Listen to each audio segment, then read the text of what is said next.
یہ ساری آج شیلز یہ دیکھ لیں، ٹیئر گیسنگ شیلز، یہ ساری کل شام سے یہ صرف میرے گھر میں جو پڑے ہیں، یہ ہمارے گھر کے ارد گرد جو شیلز ملے ہیں، جو میری زمان پاک کے گھر کے اندر جو شیلنگ ہوئی ہے، میں یہ آپ کو اس لیے دکھا رہا ہوں کہ یہ کل دوپہر سے میرے گھر کے اوپر حملہ ہے، اور یہ شیلز جو آپ دیکھ رہے ہیں یہ صرف جس طرح میں نے کہا اس گھر کے اندر، یعنی میرے گھر کے اندر یہ وہ شیلز ہیں جو گھر کے باہر ہیں اس کا ہمیں کوئی اندازہ نہیں. وہ ساری سڑک کے اوپر ساری رات صبح تک، اور ابھی جب میں آپ سے بات کر رہا ہوں پھر شیلنگ ہو رہی ہے، پھر ایک اور حملہ ہو گیا.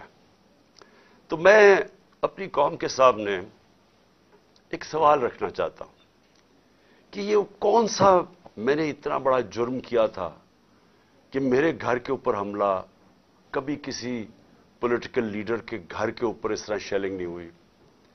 اور وہاں عورتیں تھیں، ہمارے نوجوان تھے، ان کے اوپر جس طرح اٹیک کیا گیا، اس کی کوئی تو کیا وجہ تھی؟ میرا جرم کیا تھا؟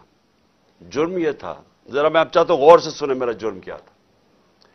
ایک کیس لگا ہوتا ہے توشہ خانہ کا، جو توشہ خانہ کا کیس میرے اوپر ایک الزام لگایا گیا، اور شکر ہے اللہ کا کہ وہ الحق ہے، وہ توشہ خانہ کا سب کے سامنے اب ریکارڈ آ گیا. میں چیلنج کرتا ہوں کہ جب یہ کیس سنا جائے گا، اگر کسی نے ساری چیزیں جائز طریقے سے، یعنی جائز طریقے سے، توشہ خانہ کا مطلب ہوتا ہے کہ جو آپ پریزنٹ آپ کو جب گفٹس ملتی ہیں تو ان میں سے جو آپ رکھنا چاہتے ہیں ایک قیمت ادا کر کے لے لیتے ہیں، وہ آپ کی پراپرٹی بن جاتی ہے. یہ توشہ خانہ ہے، اور یہ 70 سال سے یہی ہے. اور یہ جو کہتے ہیں کہ وہ اچھا جی وہ آپ کو کوئی بڑا تحفہ ملا تھا، اسٹیٹ گفٹ، جو آپ چیز خریدتے نہیں ہیں توشہ خانہ کی، وہ آکشن ہو جاتی ہیں، وہ کوئی عجائب گھر میں نہیں رکھی جاتی. تو میرے اوپر پورا انہوں نے میڈیا ٹرائل چلوایا، اسی کے اوپر کیس کر دیے، اور اب اللہ کا کرم ہے کہ ان ساری چیزیں ان کی سامنے آ گئی ہیں. اور ابھی آپ کو پتہ چلے گا جب وہ دیکھیں گے کہ انہوں نے چوری کی ہے توشہ خانہ سے، اور انشاءاللہ وہ سامنے آ جائے گا. اب توشہ خانہ کا کیس لگا F8 کی کچہری میں. F8 کی کچہری میں 2 دفعہ بم دھماکے ہو چکے ہیں. وہ اس کو آپ کی جو سیکیورٹی ہے وہ پروٹیکٹ ہی نہیں کر سکتی. وہ جگہ ایسی ہے کہ وہاں وکیل بھی شہید ہوئے، وہاں ججز بھی شہید ہوئے، ادھر ہی جب 2 دفعہ دہشت گردی ہوئی. تو جب وہاں اس کو پروٹیکٹ کر ہی نہیں سکتے، اور خود انٹیریئر منسٹر کہہ رہا ہے کہ میری جان خطرے میں ہے، انٹیریئر منسٹری کہہ رہی ہے کہ میری جان کو خطرہ ہے. ایک میرے اوپر حملہ ہو چکا ہے. مجھے پتا ہے کہ جو لوگ آج بیٹھے ہوئے ہیں یہ اقتدار میں، جو شہباز شریف اور رانا ثناء اللہ، یہی انہوں نے ہی پہلا میرے اوپر کیا تھا، اور ایک اور ایجنسیز کے آدمی نے. اب وہی پاور میں بیٹھے ہیں، خطرہ ان سے ہے. تو میں ایک چیز مانگی کہ مجھے سیکیورٹی دیں ادھر جانے کے لیے، اور اگر سیکیورٹی نہیں دے سکتے تو میرا ادھر کر دیں کیس جدھر مجھے سیکیورٹی ملتی ہے. جب سے میری ٹانگ ٹھیک ہوئی ہے، میں 2 دفعہ ایک لاہور ہائی کورٹ گیا اور ایک اسلام آباد، کوئی سیکیورٹی نہیں تھی، کوئی پروٹیکشن نہیں تھی. اور پھر میں واضح کر دوں کہ یہ انپریسیڈنٹڈ ہے کہ ایک ایکس پرائم منسٹر کو قاتلانہ حملہ ہوتا ہے، اس کے بعد اس کو سیکیورٹی نہیں ملتی. اس کے لیے اس وجہ سے ہم نے عدالت میں گئے ہوئے ہیں کہ ہمیں سیکیورٹی دو، اور اس جج نے میرے اوپر وارنٹ نکال دیا. اب یہ وارنٹ کیا ہے جس کے لیے پولیس آئی ہوئی تھی؟ میں یہ ذرا سارا آپ کو سمجھانا چاہتا ہوں کہ یہ جو ساری ابھی بھی شیلنگ ہو رہی ہے، یہ پولیس کا اور کوئی کام نہیں ہے، پوری فوج کی فوج آئی ہوئی ہے، رینجرز آئے ہوئے ہیں کہ اس طرح کوئی دہشت گرد یا زمان پاک میں بیٹھا ہوا ہے. وارنٹ صرف یہ تھے کہ آپ کو پولیس عدالت میں پیش کرے، یہ ہے وارنٹ. جس عدالت میں اس لیے نہیں جا سکا کیونکہ سیکیورٹی کا ایشو تھا، عدالت نے پیش کرنا، یہ پولیس نے وہاں پیش کرنا تھا.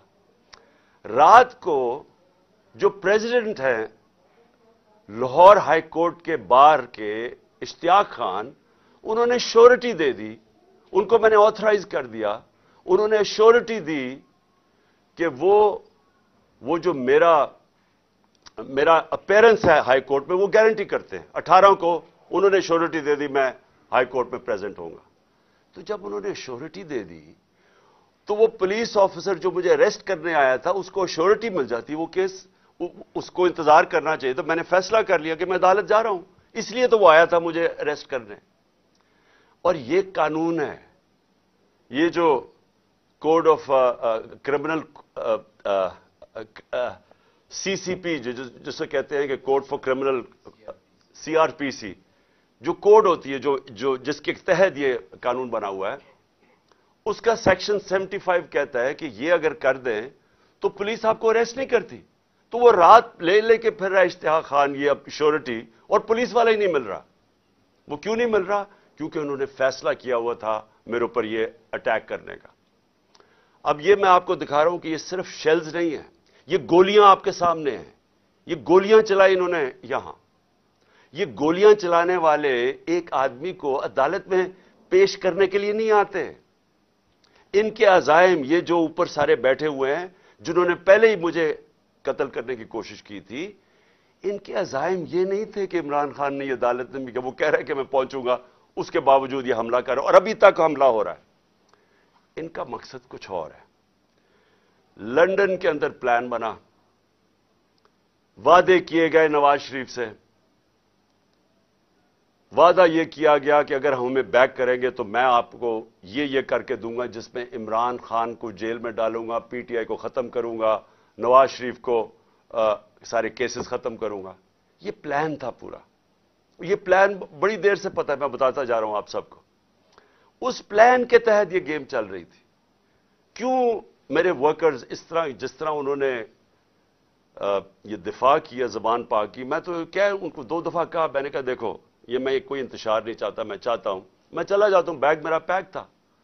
لیکن سارے کارکنوں کا کیا مسئلہ تھا؟ ان کو پتا تھا کہ جب سے ہماری حکومت گئی ہے ہمارے لوگوں کو تشدد کیا گیا جیل میں. کسٹوڈیل ٹارچر کہتے ہیں اس کو.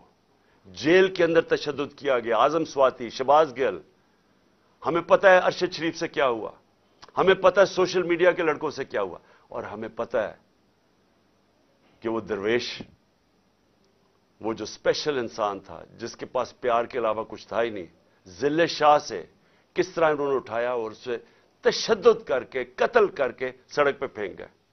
تو وہ سارے فکر کر رہے تھے کہ دیکھیں اگر انہوں نے یہ آپ سے لے گئے ایک دفعہ آپ کو، تو یہ آپ سے بھی یہ کریں گے. اس لیے انہوں نے رات سے وہ مقابلہ کر رہے ہیں ان کا، صرف اس وجہ سے. سو میں آج یہ پوچھنا چاہتا ہوں، میں وہ جو اپنے آپ کو نیوٹرل کہتے ہیں ان سے پوچھنا چاہتا ہوں کہ مجھے یہ بتائیں کہ رینجرز کو بھیجنے کا کیا کام تھا؟ میرے دیوار کے اوپر رینجرز چڑھ رہے تھے، اندر آنے لگے تھے. یہ میں کون سا جرم کیا کہ رینجرز کو یہاں اٹیک کروایا میرے اوپر؟ اور جب رینجرز اور ہمارے لوگوں کا آمنا سامنا ہوگا تو کیا کوئی قوم سمجھے گی کہ ہماری اسٹیبلشمنٹ نیوٹرل ہے؟ اور کیا یہ کرنا چاہیے کہ رینجرز یعنی فوج کو اور عوام کا آمنا سامنا کروانا چاہیے؟ جب ٹی ایل پی آ رہی تھی اسلام آباد کی طرف تو مجھے تب آرمی چیف نے کہا تھا کہ ہم بالکل فوج کو سیولینز کے سامنے نہیں لے کے آئیں گے. تو اب کیوں آ رہی ہے؟ کیا وجہ ہے؟ کون سا جرم ہے؟ کیا جرم کیا میں نے؟ اور کیا وجہ ہے کہ اس طرح کی بے دردی سے، جس طرح کا ابھی تک سب کو یہ جو شیلز مارے گئے ہیں، گولیاں چلائی گئی ہیں، یعنی یہ کیا جمہوریت ہے؟ کیا ہم نے کبھی ہمارے 3.5 سال میں کبھی کسی کے اوپر 3 لانگ مارچز دی، پروٹیسٹ تھے، کیا ہم نے کبھی کسی کے اوپر یہ کیا؟ تو یہ کیا وجہ ہے؟ اس کے پیچھے کیا ہے؟ ہم سب سوال پوچھ رہے ہیں، ہم سب حیران ہیں کہ اس سب کا مقصد کیا ہے؟ چاہتے کیا ہے؟ کیا یہ وہ ساری وہی ایک تسلسل ہے کہ کسی طرح تحریک انصاف کو دیوار سے لگاؤ، لیکن اس سے بھی زیادہ عمران خان کو مائنس کرو بیچ میں سے، اس لیے پکڑنے آئے تھے؟ اور دیکھیں، میں آج اپنی ساری قوم کے سامنے کہہ رہا ہوں کہ دیکھیں میں نے پوری کوشش کی ہے جب سے میری گورنمنٹ گرائی گئی ہے کہ کوئی میری وجہ سے اس ملک میں انتشار نہ ہو. ہم نے سارے پرامن 70 جلسے کیے، سب پرامن. جب کوئی انتشار کا وقت آتا تھا، جب انہوں نے اسی طرح ہمارے اوپر ظلم کیا 25 مئی کو پچھلے سال، میں نے کینسل کیا، میں نے اس کو ختم کر دیا دھرنے کو، کیونکہ مجھے ڈر تھا کہ اب انتشار کی طرف جا رہا ہے۔ اس کے بعد 26 نومبر لاکھوں لوگ جمع تھے وہاں اس وقت پنڈی میں۔ ہمارا پلان تھا اسلام آباد میں جا کے دھرنا دینا، لیکن جب میں نے ماحول دیکھا جو انہوں نے پولیس جمع 30,000 پولیس جمع کی ہوئی تھی، تو مجھے پتا تھا پھر یہ تو جان کے چاہ رہے کوئی کلیش ہو، تو میں نے وہ کینسل کر دیا۔ ہم نے 8 مارچ کو ایک پرمیشن لی ہوئی تھی، انہوں نے ہمیں شام کو پولیس نے پرمیشن دی تھی کہ اپنی الیکشن ریلی جو ہم نے اپنی 30 اپریل کی الیکشن کے لیے کرنی تھی، پرمیشن ملی ہوئی تھی، روٹ اپرووڈ تھا۔ صبح لوگ آ رہے ہیں اور دیکھ رہے ہیں پولیس کھڑی ہوئی ہے اور پولیس کے جتھے کھڑے ہوئے ہیں اور لوگ ریلی کے لیے آ رہے ہیں، اور ایک دم پتا چلتا ہے کہ دفعہ 144 لگا دی جاتی ہے۔ کس وجہ سے؟ الیکشن جب ڈیٹ اناؤنس ہو جائے، آپ الیکشن ریلی کے خلاف دفعہ 144 کیسے کر سکتے ہیں؟ وہ بھی کیئر ٹیکر گورنمنٹ۔ اور اس کے بعد شیلنگ شروع ہو جاتی ہے، جس طرح اب آتے ساتھ ہی شیلنگ، ڈرانا، دھمکانا، مارنا، اور اس میں ذل شاہ کا جس طرح قتل کیا گیا۔ تو اس کے بعد جب اگلے دن ہم نے وہ کیا، پھر سے انہوں نے جب بین کیا اور ان کا خیال تھا کہ ہم پھر سے ریئیکٹ کریں گے، میں نے پھر کینسل کیا، کیونکہ مجھے پتا تھا ہمارے لوگوں کو غصہ تھا جو ذل شاہ سے، سب اسے پیار کرتے تھے۔ تو اس لیے ہم نے کینسل کی، ہم نے پوسٹ پون کی تاکہ کوئی انتشار نہ ہو۔ اب مجھے بتائیں، رات سے جب مجھے پتا چلا کہ اچھا یہ وارنٹ آ گئے ہیں تو چلیں میں شیورٹی دے دیتا ہوں، وہ بانڈ سائن کر دیتا ہوں میں اس کے ساتھ، اشتیاق خان کے ساتھ، پریزیڈنٹ لاہور بار ہائی کورٹ بار ایسوسی ایشن۔ تو پھر کیا چیز رہ گئی تھی؟ کیا وجہ ہے؟ ابھی تک حملے ہو رہے ہیں، عدالت کے اندر ہمارا کیس پڑا ہے، عدالت میں ہم گئے ہوئے ہیں اسلام آباد میں اور لاہور میں، اور ابھی تک یہ شیلنگ رینجز نے پھر اٹیک کر دیے۔ اور مجھے ابھی بھی نہیں سمجھ آئی کہ میرے گھر کی دیواروں سے کود کے اندر آ رہے تھے، کیا کوئی کمانڈو ایکشن کرنا تھا کہ عمران خان کو پکڑ کے لے جانا تھا؟ یہ کیا مذاق کر رہے ہیں اس ملک کے ساتھ؟ اور میں آخر میں افسوس سے کہنا چاہتا ہوں کہ دیکھیں یہ ملک کو ادھر آپ لے کے جا رہے ہیں، اور جو بھی اس وقت پاور میں بیٹھے ہیں، میں آپ کو یہ بتا دوں کہ ملک کو ادھر لے کے جا رہے ہیں کہ یہ میرے ہاتھ سے بھی چیز نکل جائے گی۔ اب یہ جو لڑکوں نے، یہ تھوڑے سے تھے، جس طرح انہوں نے وہاں کھڑا ہو کے ٹیئر گیسنگ سب کے باوجود، اتنی بھاری پولیس کی نفری اس کے سامنے کھڑے ہوئے ہیں، صرف اس خوف سے کہ چیئرمین کو اٹھا کے لے جا کے یہ پھر جیلوں میں تشدد کریں گے، اور خوف یہ ہے کہ انہوں نے قتل کرنے کی کوشش کی تھی اور یہی اب جیل میں لے کے جا رہے ہیں۔ کسی کو اعتماد نہیں ہے ان مجرموں کو، یہ جرائم پیشہ لوگ ہیں، کسی کو ان کے اوپر اعتماد نہیں ہے۔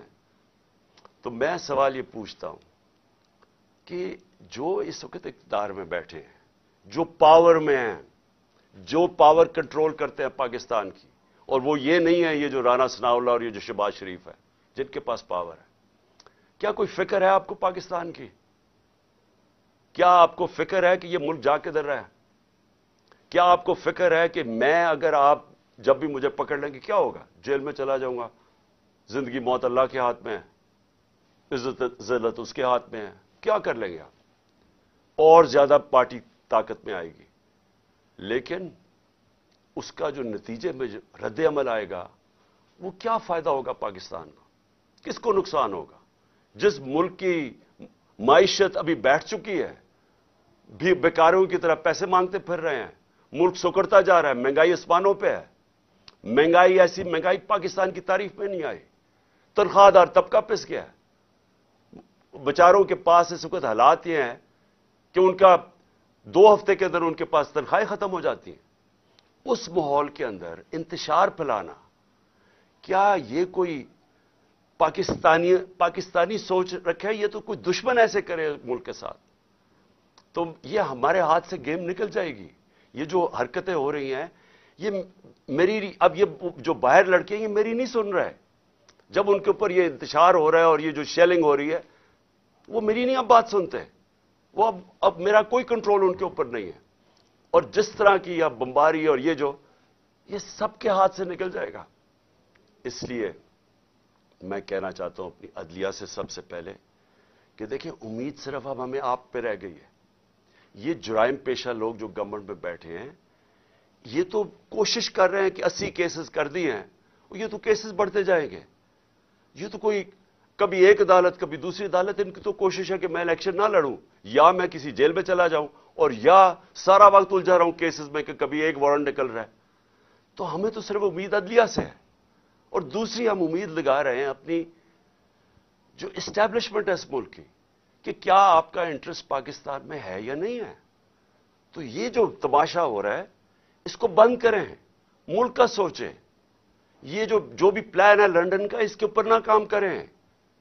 یہ ملک تباہی کی طرف جا رہا ہے, اور میری اپیل ہے آپ سب سے کہ اب اس ملک کا سوچیں. آپ جن کا جینا مرنا اس ملک میں ہے, ہمارے تو کوئی باہر نہیں جانا, میں تو کوئی لنڈن نہیں جانا جس طرح یہ سارا ٹبر اٹھ کے چلا جاتا ہے, یا دوسرا اٹھ کے وہ باہر چلا جاتا ہے. ان کی تو باہر پراپرٹیز اربوں ڈالر ہیں, ہمارا تو جینا مرنا یہاں ہے. تو میرا اکیلے کو فکر نہیں کرنا چاہیے, ہر اس پاکستانی کو اس ملک کا سوچنا چاہیے جو اٹھ کے لنڈن نہیں چلا جائے گا, جس کے باہر ڈالرز نہیں پڑے ہوئے. ان سب کو سوچنا چاہیے کہ ملک جا کس طرف رہا ہے. اور اپنی عوام کو آخر میں آپ کو کہنا چاہتا ہوں, میں پھر سے آپ کو کہنا چاہتا ہوں, میں پکڑا جاؤں, جیل میں بھی چلا جاؤں, جو بھی مجھے ہو جائے, آپ نے یہ جو حقیقی آزادی کی ہماری تحریک ہے, آپ نے سب نے اس میں شرکت کرنی ہے, کیونکہ غلام قوم کا کوئی مستقبل نہیں ہوتا. یہ جو ایک چھوٹا سا طبقہ اوپر حاوی ہوا ہے, قانون کے وہ اوپر بیٹھا ہے, ہر قسم کا ظلم کرتا ہے لوگوں پہ, خوف کے اوپر ملک چلاتا ہے, سارے ملک کے وسائل کے اوپر قبضہ کر کے بیٹھا ہوا ہے, یہاں سے پیسہ چوری کرتا ہے, ہنڈی والے سے باہر بھجوا دیتا ہے. ملک کا ساری چوری کا پیسہ آج ان کے بڑے بڑے بینک اکاؤنٹس اور لنڈن اور باہر مغربی کیپٹلز میں ان کا پیسہ پڑا ہے. صرف دبئی کے اندر 20,000 پاکستانیوں نے, یہ ابھی بلومبرگ کی رپورٹ ہے, 20,000 پاکستانیوں کا دبئی میں $10.4 ارب پڑا ہوا ہے. تو ملک کیسے آگے جا سکتا ہے اگر یہ ان لوگوں کے ہاتھ میں ملک رہے گا. اس لیے میں قوم کو آج کہہ رہا ہوں کہ آپ نے پوری طرح اس حقیقی آزادی کی جہاد میں شرکت کرنی ہے. پاکستان زندہ باد.